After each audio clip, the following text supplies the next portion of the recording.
So is your hobby nature and landscape photography and you want to start making money doing it? Well, welcome to the club. Hi, this is Tom Mitchell. I call myself the Highland Traveler because I love everything outdoors, especially the high mountains of North America, specifically the Rocky Mountains where I live. I started photographing over 30 years ago as a hobby and quickly turned it into a profession, photographing people. I did a lot of models, a lot of portraits, weddings, a lot of little kids and families.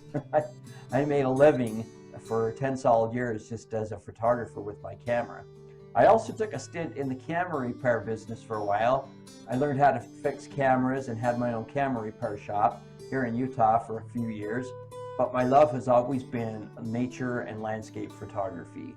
Throughout all the years of photographing people, I also did a lot of landscape and nature stuff just on the side for fun.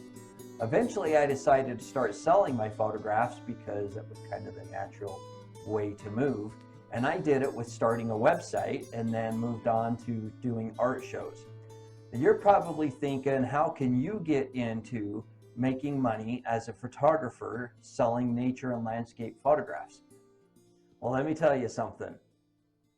Wildlife and nature scenes won't pay you to take their photographs like people do. But let me tell you about an article I read online a few years ago where a well-known photographer was interviewed and what his responses were. I'll never forget one of the things he said, which was, if you want to make a lot of money selling your photographs, go out and photograph all the iconic things and you'll do great. He said, but if you want to be an artist, go find the things that interest you and photograph them. Get your own take on things, find your own interests. Find the things that other people aren't seeing and photograph them.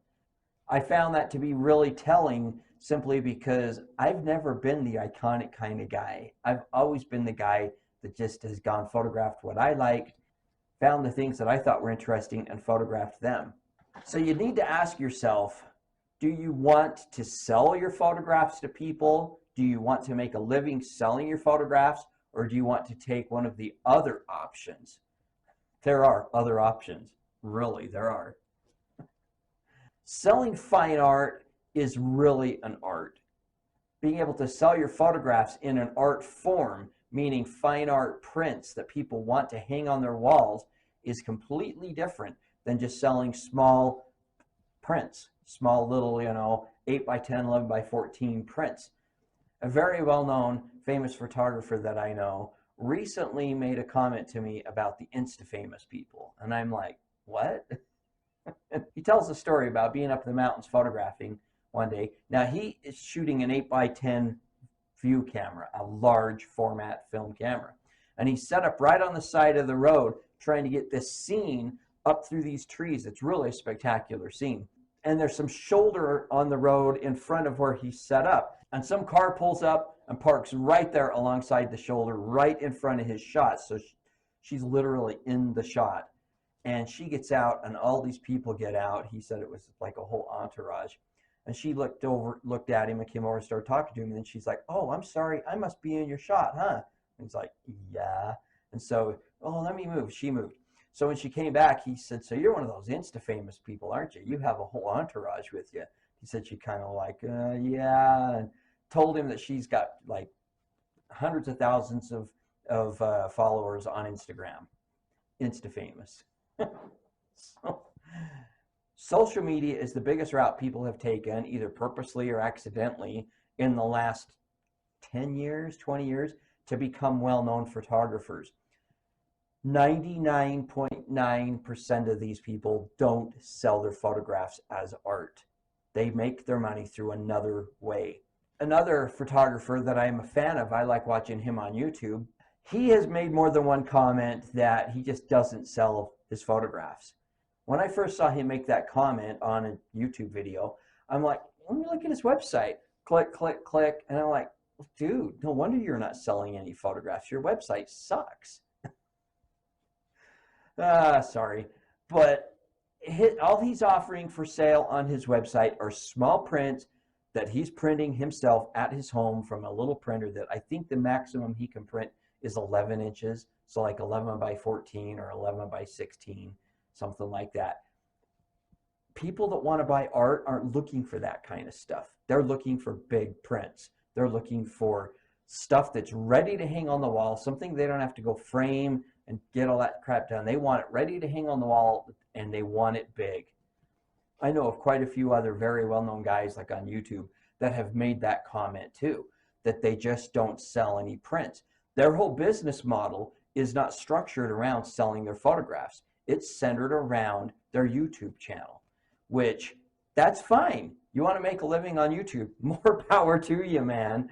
But it's a tough road, and you're not going to make much money until you hit, millions of views per video. You're just not going to make that much. One of the guys that I watch his videos sometimes on YouTube actually showed how much money he made. He showed one time on a video, and I kind of chuckled to myself. I'm like, I make that much with my day job. And I make money on the side with my photography. So yes, I have a day job. My day job is actually in photo finishing. It's in the photo industry, printing people's pictures. So I've been doing that forever. I've been with the company I'm with for 25 years. And through all that, I've been photographing on the side and making money with my photographs on the side. My plan has been all along to build my business big enough that I can end up retiring from my day job and just sell my art on the side. I found it to be a little bit more difficult than that. So it's not just all about taking good photographs. It's way more than that. There's lots of photographers out there who take great photographs that nobody ever knows about. It's all about being able to market yourself, being able to sell yourself properly, and some of it's just natural instinct. Some of it, I don't know if you can learn. Some of it's just your personality, your ability to communicate with people, to just mesh with people and have people instantly like you when you talk to them. Because it's difficult to make any real money selling your photographs at art shows. People do it. I know it's possible, but most people just have the same experience over and over again. They make some money, but they don't make enough to quit their day job and just do it all the time. My point is that it may not be your work. There's many times I wonder, is my work just not that good? And I think every artist does that. But if you're doing what you love, if you're taking photographs that you think are good, screw everybody else. If people don't want to buy your work, they don't want to buy your work. But you can at least do it for your own satisfaction. Selling your work involves a lot more work. You've got to have decent stuff. You've got to have stuff that's in focus. You got to have stuff that's well composed. You need to understand all that stuff. But you also need to understand some basic psychology of how to talk to people if you're going to sell your work at art shows. So that was the route I took, website and art shows. As I said, I know a lot of guys that are very well known on Instagram, YouTube specifically, and they really don't have decent websites. There's a lot of photographers out there making money traveling around, photographing for various clients, and their websites are SmugMug. I mean, I'm not bashing SmugMug, but I wouldn't use it. It's minimal, and most of these people, you can't even buy their work on it. SmugMug is set up to where you can sell your work through. It is a print-on-demand service, though you can tell it just that you'll print them yourself. But if you're going to have a website, first thing I would suggest is have options for people to buy your prints, and have good options. You don't want to just sell 5x7, 8x10s, 11x14s and call it a day. Honestly, you're never going to sell anything. If you do, it's going to be here and there, and you're not making any money on little stuff like that. I sell big stuff all the time, 40x60-inch prints all the time. They're big prints, and people want to buy big stuff that they can put on their walls in their homes, not just small little stuff. I sell small stuff at shows, don't get me wrong. I won't do shows without having some small matted prints or loose prints that people can just buy. Those people that they just love your work, but they can't afford to drop a couple $1,000.